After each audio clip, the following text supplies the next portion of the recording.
بسم اللہ الرحمن الرحیم۔ السلام علیکم ورحمۃ اللہ وبرکاتہ۔ معزز ناظرین، شب بارات کی آمد ہے۔ یہ بخشش اور مغفرت کی عظیم رات ہے، لیکن یہ بات ذہن نشین کر لیں کہ اگر آپ کے مکان میں یہ تین خاموش چیزیں موجود رہی تو بدحالی، مصیبت اور تنگی آپ کا مقدر بن سکتی ہے۔ لہٰذا شب بارات کے سائے تلے آنے سے پہلے ان منحوس چیزوں کو پہچانیں اور انہیں اپنے گھر کی چہار دیواری سے باہر نکال دیں، ورنہ آپ جلد برباد ہو سکتے ہیں۔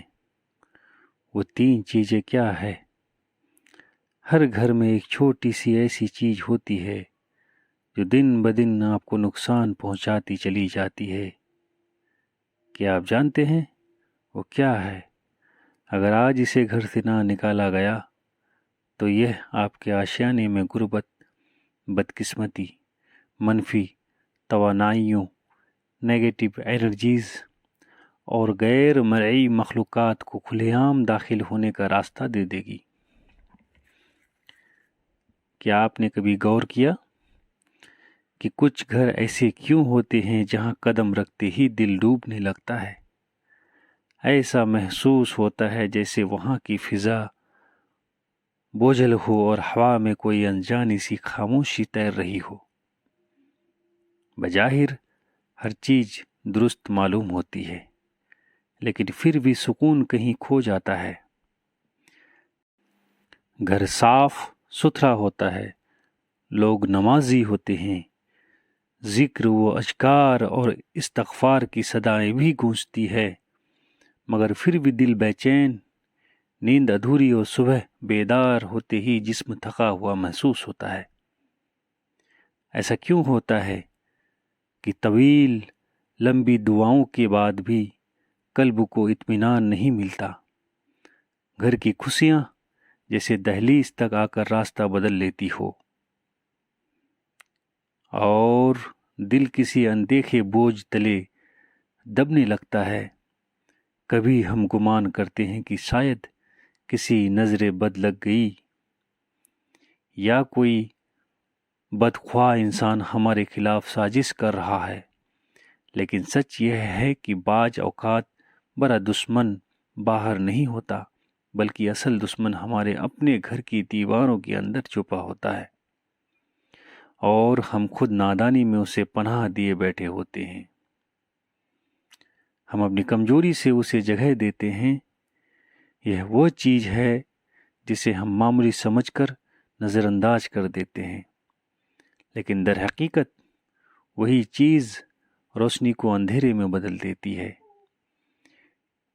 یہی وہ عنصر، ایلیمنٹ ہے جو رحمت کے فرشتے کو دور اور شیطان کو آپ کے قریب کر دیتا ہے۔ ایسا نہیں ہے کہ گھر کے افراد برے ہو، لیکن وہ اس چیز کے اثرات سے خود بھی بے خبر رہتے ہیں، اور جب یہ اثرات غالب آنے لگتے ہیں تو انسان کے دل پر بوجھ بڑھنے لگتا ہے۔ ایسا محسوس ہوتا ہے جیسے سانسیں بھاری ہو رہی ہو اور دل کسی انجانے خوف میں گرفتار ہو۔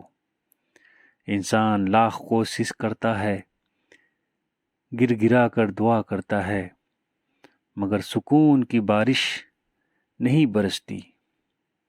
اس کی وجہ وہی چھپی ہوئی ہے، چیز ہوتی ہے جسے ہم اپنے گھر میں جگہ دے بیٹھتے ہیں۔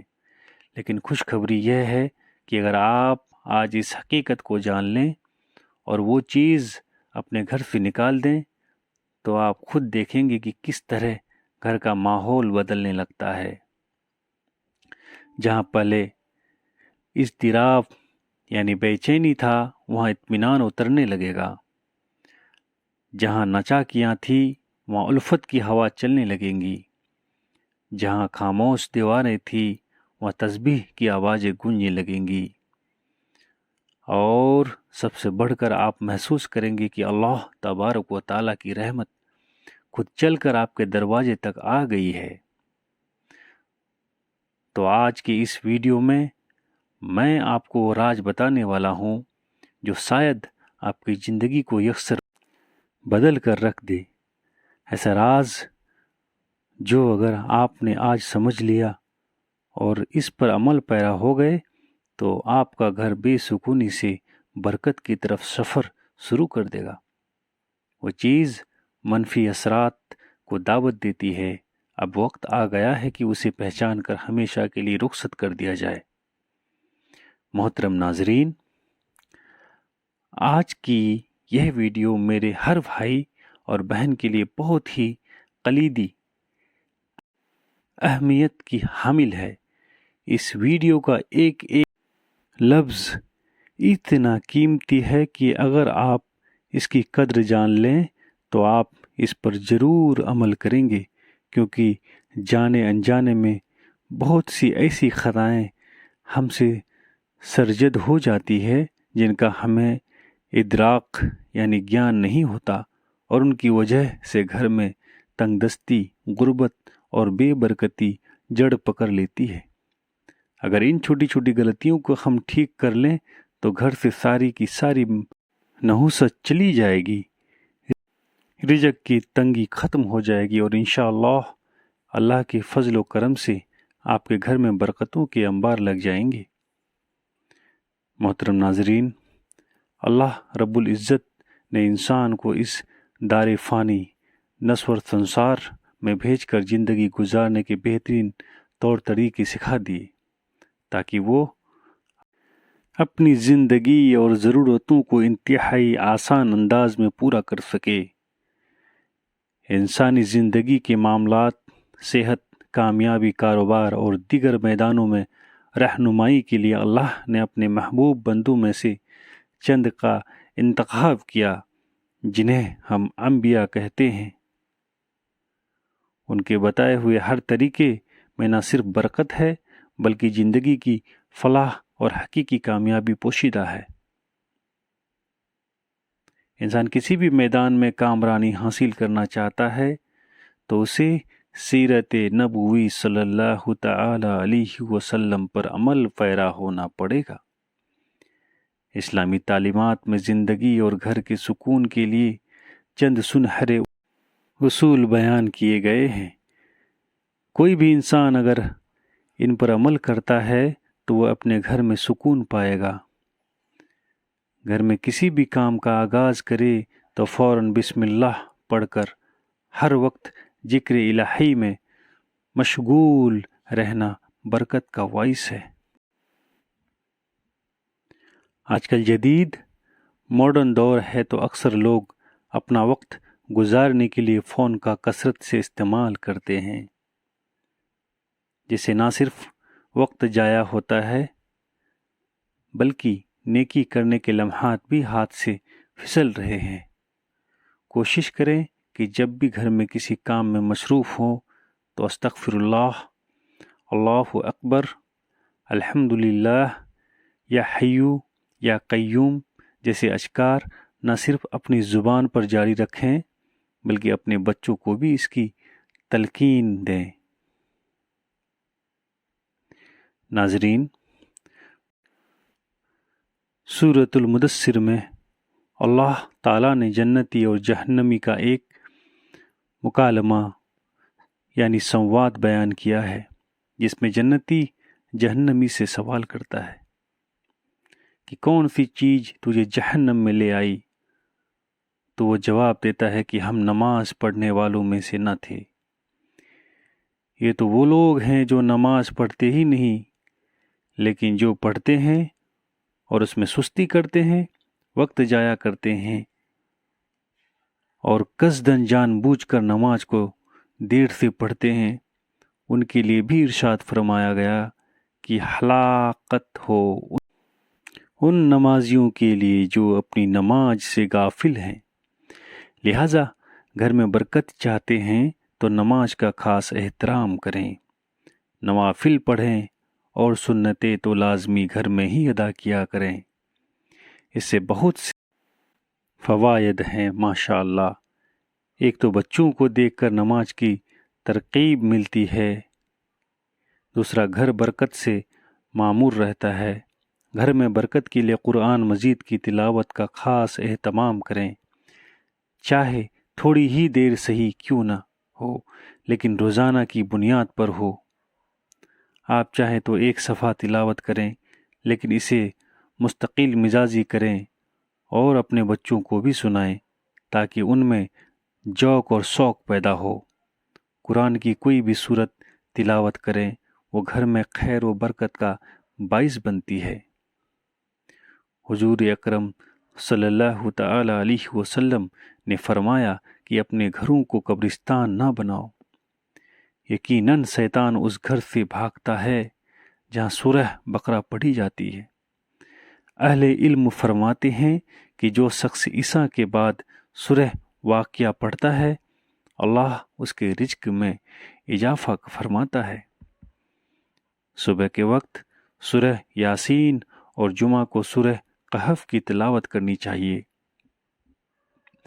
قرآن میں اللہ تعالیٰ فرماتے ہیں کہ تقوی کے بارے میں فرمایا، سب سے بہترین جاد راہ تقوی ہے اور مجھ سے ڈرتے رہو، یقیناً اللہ کے نزدیک تم میں سب سے زیادہ عزت والا وہ ہے جو پرہیزگار ہے۔ گھر میں برکت کے لیے عمل یہ ہے کہ انسان جس طرح اللہ سے مسجد یا مجمع میں ڈرتا ہے، ویسے ہی گھر کی تنہائی میں بھی تقوی اختیار کرے۔ اپنی اہلیہ، اپنی پتنی، اپنی وائف، بچوں، والدین، پیرنٹس اور بھائیوں بہنوں کے ساتھ حسن سلوک محض اللہ کی رضا کی خاطر کرنا بھی گھر میں برکت کا سبب ہے۔ اس میں کوئی دہرائی نہیں کہ جب انسان مل کر کھانا کھاتے ہیں تو اللہ اس میں برکت ڈال دیتا ہے۔ جب گھر کے تمام افراد، والدین، میاں بیوی اور بچے ایک ساتھ بیٹھ کر اللہ کے نام سے کھانا شروع کرے تو برکت کا عالم ہی کچھ اور ہوتا ہے۔ جدید دور میں یہ روایت ختم ہوتی جا رہی ہے۔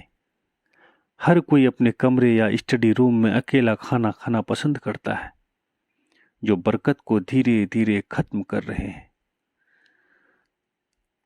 نبی کریم صلی اللہ تعالی علیہ وسلم نے فرمایا کہ اللہ کے نزدیک سب سے زیادہ پیارا کھانا وہ ہے جس پر ہاتھوں کی کثرت ہو۔ صحابہ نے عرض کیا کہ یا رسول اللہ، ہم کھاتے ہیں مگر سیر ترپت نہیں ہوتے۔ تو آپ صلی اللہ تعالی علیہ وسلم نے ارشاد فرمایا، شاید تم الگ الگ کھاتے ہو۔ صحابہ نے کہا جی ہاں، تو آپ نے فرمایا اپنے کھانے پر اکٹھا ہو جاؤ اور اللہ کا نام لو، برکت ڈال دی جائے گی۔ اسلامی تعلیمات سے معلوم ہوتا ہے کہ رزق حلال کی تلاش کے لیے صبح کا وقت بہت مبارک وقت ہوتا ہے۔ ہمارے اسلاف، ہمارے پروج صبح جلدی اٹھتے تھے، فجر کے بعد تلاوت کرتے تھے اور پھر کام پر نکل جاتے تھے اور عشاء کے بعد سو جایا کرتے تھے۔ یہ وہ وقت ہے جس میں اللہ کا فضل سمیٹا جاتا ہے یا سمیٹا جا سکتا ہے۔ آج کل لوگ فجر کے وقت سوتے ہیں اور رات بھر جاگتے ہیں۔ یہی وجہ ہے کہ گھر میں کئی افراد کمانے والے ہیں مگر پھر بھی برکت نہیں، جبکہ پہلے ایک شخص کماتا تھا اور پورا خاندان سکون میں تھا۔ لہٰذا برکت کے لیے صبح جلدی اٹھنے کی عادت ڈالیں، اللہ پر توکل کریں۔ جو اللہ پر بھروسہ کرتا ہے، اللہ بے شک ان کی ہر مراد کو پوری فرماتا ہے اور ان کے تمام معاملات کو کفیل ہو جاتا ہے۔ وہ تین چیزیں جو گھر میں تنگی اور بے سکونی کو دعوت دیتی ہے۔ پہلی چیز، جب دیواروں پر شکر کے بجائے ناشکری لکھی ہو۔ کچھ گھروں میں داخل ہوتے ہی ایک عجیب سی بوجھل خاموشی استقبال کرتی ہے، دیواریں جیسے کچھ کہنا چاہتی ہو، اور ان پر وہ تحریر لکھی ہوتی ہے جو قلم سے نہیں انسانی رویوں سے لکھی ہوتی ہے۔ جب گھر میں ہر وقت میرا نصیب کیوں نہیں،